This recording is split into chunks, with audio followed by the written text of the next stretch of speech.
প্রিয় শিক্ষার্থী, আমি আপনাদের মাঝে দ্বিতীয় দিন আবার পার্টস অফ স্পিচ নিয়ে এসেছি। এই পার্টস অফ স্পিচ যে এতটাই গুরুত্ব যা বলে শেষ করা যাবে না। ইংলিশের ছোটোখাটো বিষয় সম্পর্কে অবগত হতে হলে আমাকে পার্টস অফ স্পিচ সম্পর্কে জানতে হবে। পার্টস অফ স্পিচটা কি? তাহলে পার্টস অফ স্পিচ হলো পদ প্রকরণ। পার্টস অফ স্পিচ হলো পদ প্রকরণ। এখানে আমরা পার্টস অফ স্পিচ,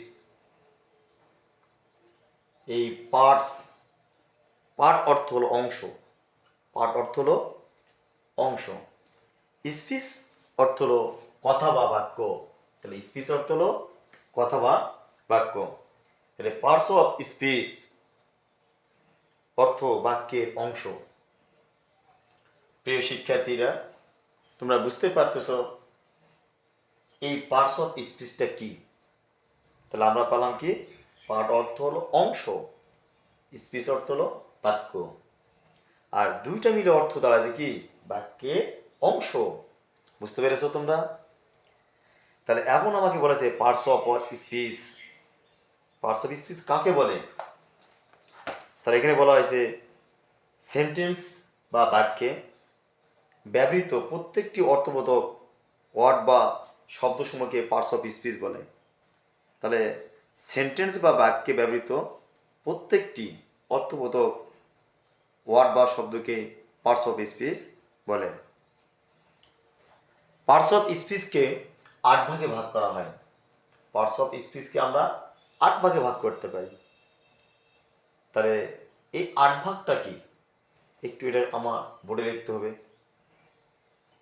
তাহলে পার্টস অফ স্পিচ হল 8 প্রকার: noun, pronoun, adjective, verb, adverb, preposition, conjunction, interjection.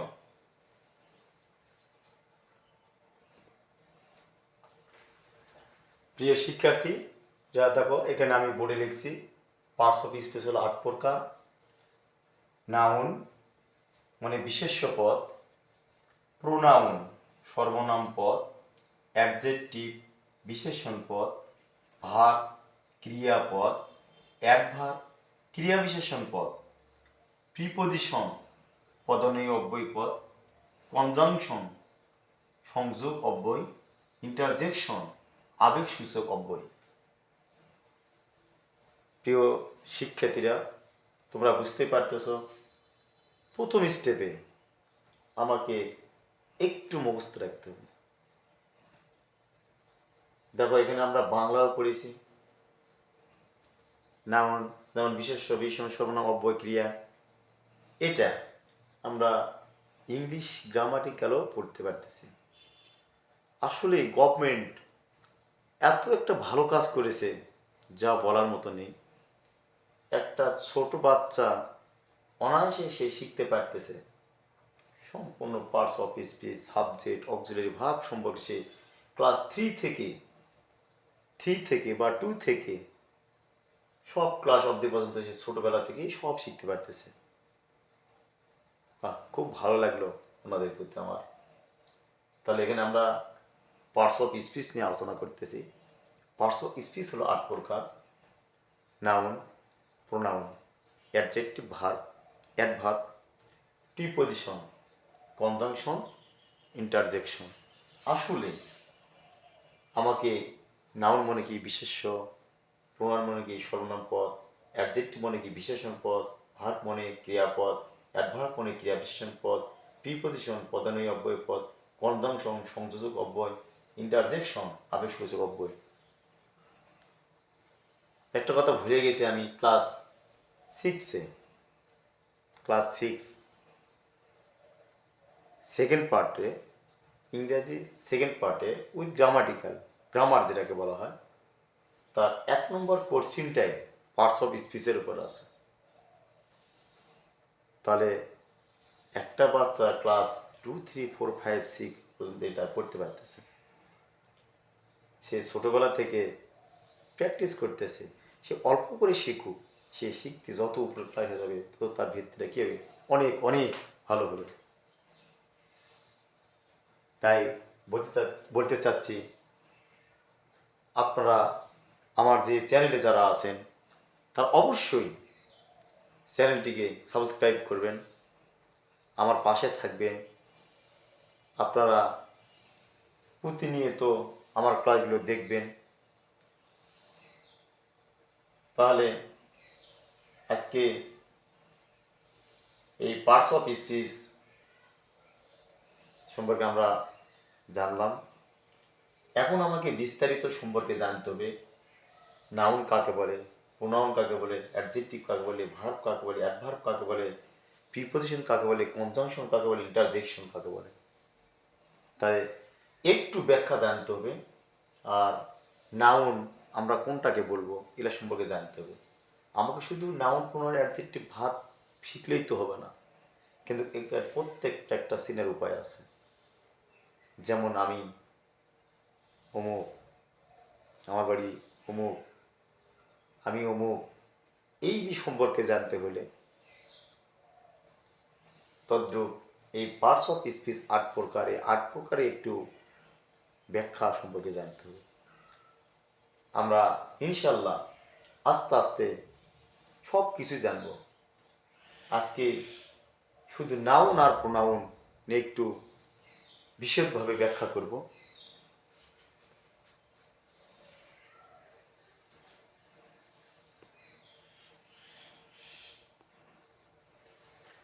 প্রিয় শিক্ষার্থীরা, দেখতে পারতেছ বোর্ডে আমি নাউন সম্পর্কে লিখেছি। নাউন কাকে বলে? যে ওয়ার্ড দ্বারা কোনো কিছু নাম বোঝায় তাকে নাউন বলে। যে ওয়ার্ড দ্বারা কোনো কিছু নাম বোঝায় তাকে নাউন বলে।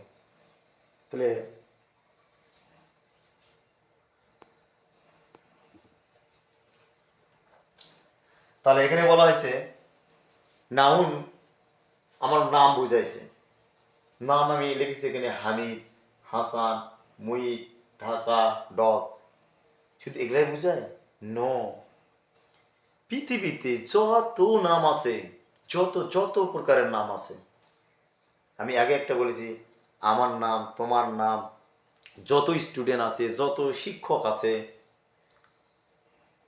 তারপরে আমাদের চতুষ্পদ জন্তু আছে, পাহাড় পর্বত, নদী নালা, খাল বিল, সবই সব সব চেয়ার টেবিল, আমরা যে বাড়িতে ঘুমাই, যেমন স্থানের নাম, আমি যেখানে বাস করি তার জায়গার নাম, এই এই সমস্তগুলা সম্পূর্ণগুলাকে বলা যায় কি?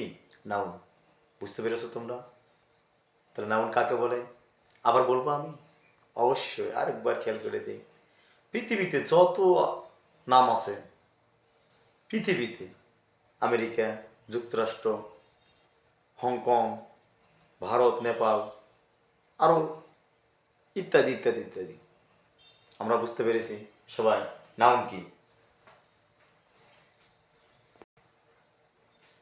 প্রিয় শিক্ষার্থীরা, দেখো এখন এরপর আমরা প্রোনাউন নিয়ে আলোচনা করব। প্রোনাউন বলতে কি বোঝাচ্ছে? সর্বনাম। এখানে নাউনের পরিবর্তে যে ওয়ার্ড ব্যবহৃত হয় তাকে প্রোনাউন বলা হয়েছে। নাউনের পরিবর্তে যে ওয়ার্ড ব্যবহৃত হয় তাকে প্রোনাউন বলে। তাহলে আমরা নাউন তো এর আগে শিখলাম, যত নাম বোঝাইছে, তাহলে অবশ্যই তার পরিবর্তে বলা হয়েছে প্রোনাউন। যেমন আমি বলেছিলাম হামিদ, হামিদ একটা ছেলের নাম, সেটা হলো নাউন।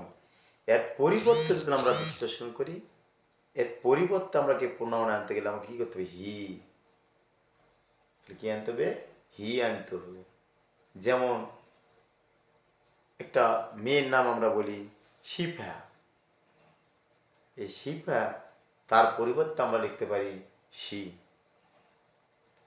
আমার হাতে যে কলমটা দেখতে পাচ্ছ তোমরা, এই কলমটা এটা একটা বস্তু জাতীয়, এর জীবন নেই। তাহলে এটাও তো একটা নাউন, কলম, তাই না? অবশ্যই তোমরা বুঝতে পেরেছ। এর পরিবর্তে আমরা কি ব্যবহার করব? ইট ব্যবহার করব, ইট। বুঝতে পেরেছ? ইট ব্যবহার করতে হবে। আমরা ক্লাসের মধ্যে অনেকগুলি স্টুডেন্ট থাকে, তখন প্রত্যেকজনের নাম বলতে গেলে একটু দেরি হয়ে যাবে। তো আমরা সেখানে ব্যবহার করতে পারি তাদের পরিবর্তে দে, আবার ওই, এই সব ভাষাগুলো আমরা পরিবর্তন করতে পারি। এগুলো কি বলা যায় প্রোনাউন।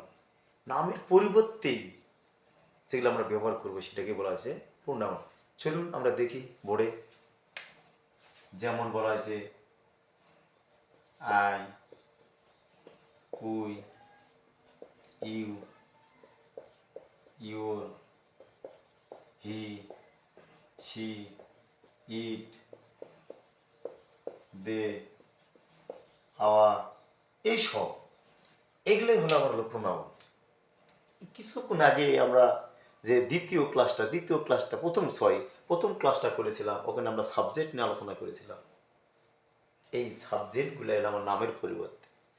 আমি আমি আমি তাহলে কি আই, তাহলে আমার নাম উচ্চারণ না করে আমি কি করেছি, আই, আমার নামের পরিবর্তে আই। উই মানে আমরা, তাহলে এখানে অনেকগুলো আছে, তাহলে আমরা নাম না বলে আমরা কি বলেছি, উই বলেছি।